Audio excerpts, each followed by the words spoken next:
Hi all, ఈరోజు మనం ఒక స్ట్రింగ్లో క్యారెక్టర్స్ని ఎలా కౌంట్ చేయాలో చూద్దాం. సో ఇక్కడ నేను క్యారెక్టర్స్ని కౌంట్ చేయాలంటే ఫస్ట్ ఒక స్ట్రింగ్ని డిఫైన్ చేసుకోలేదు.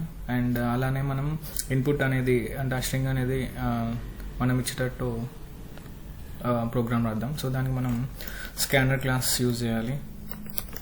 Scanner sc is equal to new of scanner. దీనికి మనం ఆబ్జెక్ట్ క్రియేట్ చేస్తున్నాం.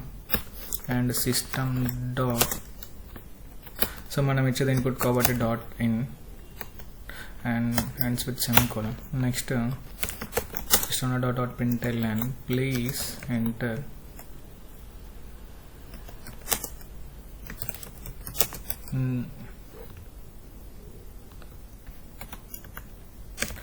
Enter the input.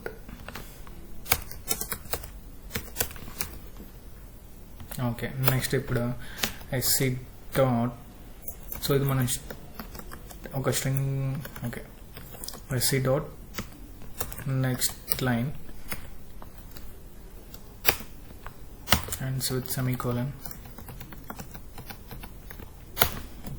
సో దీన్ని ఇన్పుట్ అనే వేరియబుల్లో స్టోర్ చేద్దాం. సో ఇన్పుట్ యొక్క రిటర్న్ టైప్ స్ట్రింగ్ కాబట్టి ఇక్కడ మనం స్ట్రింగ్ అని డిఫైన్ చేస్తున్నాం.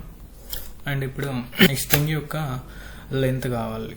ఓకే, సో దీన్ని మనం ఇన్పుట్ డాట్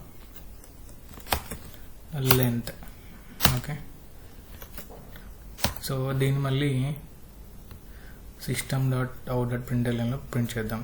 s1 సో ఇక్కడ మనం డబుల్ కోడ్లో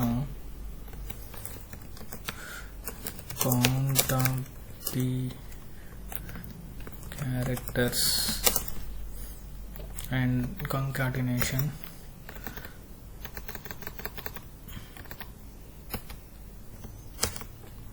యా, సో ఇప్పుడు దీన్ని మనం ప్రింట్ చేస్తే మనకి ఆ క్యారెక్టర్లో గివెన్ క్యారెక్టర్లో ఎన్ని క్యారెక్టర్స్ ఉన్నాయో మనం గివెన్ వర్డ్లో గివెన్ స్ట్రింగ్లో ఎన్ని క్యారెక్టర్స్ ఉన్నాయో మనం తెలుసుకోవచ్చు. సో లాస్ట్లో దీన్ని sc డాట్ క్లోజ్ స్కానర్ని క్లోజ్ చేయాలి. Okay, please enter input. So నేను హలో అని ఎంటర్ చేస్తున్నాను. ఎంటర్. సో క్యారెక్టర్స్ అనేవి 5 ఉన్నాయి. ఓకే, ఇప్పుడు నేను మళ్ళీ ఇంకొక letter hi enter 3. Okay, so ఈ విధంగా. సో ఫస్ట్ మనం ఏం చేసామంటే జస్ట్ ఒక స్ట్రింగ్ని డిఫైన్ చేసుకుందాం. అండ్ ఆ స్ట్రింగ్ ఇన్పుట్